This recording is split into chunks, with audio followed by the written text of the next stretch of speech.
لين أبو شعر تسرب موعد الزفاف، وليش نور سارز غادرت عرس فراس ورند؟ شاهدوا المزيد من التفاصيل. بداية مع نور سارز اللي كانت من أول مغادرين لحفل زفاف فراس ورند، واعتذرت نور سارز وصرحت إنه هي عندها سفرة مستعجلة. طبعا أني أول وحدة تطلع للأسف لأنه عندي طيارة، بس جدا جدا حبيت العرس وتفاصيله.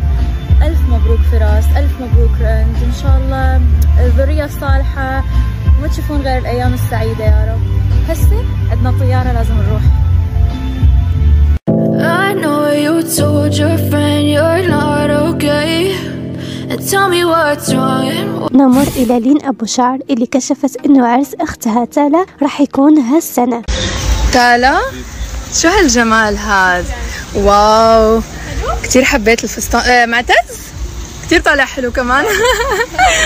ورجيني الفستان من ورا، واو كتير حبيت. كمان هدول عرسان السنة حيتزوجوا إن شاء الله. ننهي فقرة الأخبار بستوري لانا محمد اللي تعرضت لموقف محرج في الحفلة. مين عنا طبعا مستحيل يلبس جاكيت تبرهو، مستحيل تلبس الجاكيت انت. شوف ايمت حيفوتوا العرسان. يعني انت بس يفوتوا رح تطلعي قبل ما نشوفك داخل.